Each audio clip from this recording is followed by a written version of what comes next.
ఈ నెల 9వ తేదీ నుండి మాఘమాస జాతర ప్రారంభం. సిద్దిపేట జిల్లా బొంపల్లి అక్బర్పేట మండలంలో దక్షిణ కాశీగా పిలువబడిన స్వామిని మాఘమాసం నుండి లక్షలాదిగా భక్తులు స్వామివారి దర్శించుకొని పుణ్యస్నానాలు ఆచరిస్తారని, కోడవెల్లిలో స్నానం చేయని వారి బతుకు కుక్క బతుకు అని పంతులు శ్రీనివాస్ గారు ప్రతిరోజు స్వామివారికి పూజలు చేయడం జరుగుతుందని తెలిపారు. అలాగే ప్రతి సంవత్సరం మాఘమాసం నుండి 5 రోజులుగా జాతర సాగుతుందని ఆలయ సిబ్బంది తెలిపారు. 12వ తారీఖు వరకు అంటే 4 రోజులు విశేషమైనటువంటి మాఘ స్నానాల గురించి భక్తులు విశేషమైనటువంటి విధంగా ఇచ్చేసి లక్షలకు పైగా జనాలు విచ్చేసి స్వామివారిని దర్శనం చేసుకోవడం జరుగుతుంది. ప్రతి సంవత్సరము ఈ యొక్క జాతర ఉత్సవ సందర్భంగా దేవాదాయ శాఖ అన్ని విధాలుగా కార్యక్రమాలను ఏర్పాట్లను పూర్తి చేసింది. ఇది దేవస్థానము మన దక్షిణ కాశీగా ప్రసిద్ధి చెందినటువంటి దేవస్థానము. రాముడు స్థాపించినటువంటి లింగం కాబట్టి అందుకే రామలింగేశ్వర స్వామి అని పేరు. తర్వాత దీని పక్కనే రెండు క్షేత్రాలు, అటు శైవ క్షేత్రము, ఇటు హరిహర క్షేత్రము, వేణుగోపాల స్వామి దేవస్థానం.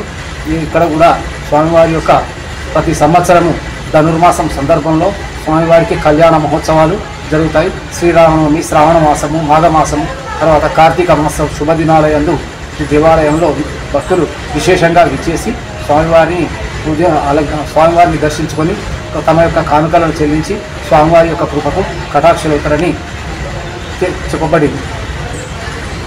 భక్తులు వాళ్ళ గురించి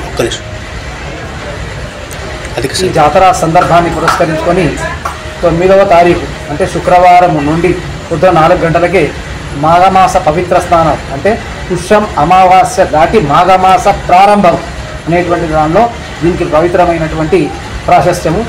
ఈ మాఘమాస స్నానం అనేటువంటిది మాఘమాస స్నానంలో ఈ కోడవెల్లి నదిలో స్నానం చేయండి కుక్క జన్మతో సమానం అని చెప్పి పూర్వీకులు చెప్తూ ఉంటారు. కావున ప్రతి ఒక్కరూ 3 రాష్ట్రాల నుంచి దగ్గర అటు తెలంగాణ, తర్వాత రాయలసీమ, తర్వాత అంటే ఇటు ఛత్తీస్గఢ్ ఈ ప్రాంతంలో నుండి కూడా విశేషమైనటువంటి అసంఖ్యాకమైనటువంటి జనము తండోపతండాలుగా విచ్చేసి పవిత్ర స్నానాలను ఆచరించి స్వామివారిని దర్శనం చేసుకోవడం జరుగుతుంది.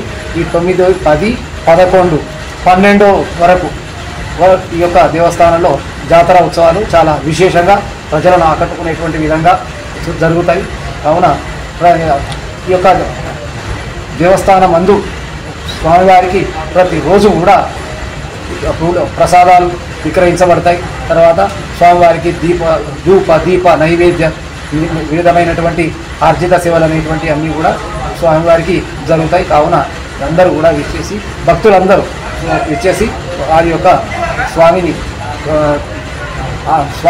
వేడుకొని స్వామి యొక్క కృపకు కృష్ణునికి పాత్రలు అవుతారని తెలియజేస్తున్నాము. పునరుద్ధరణ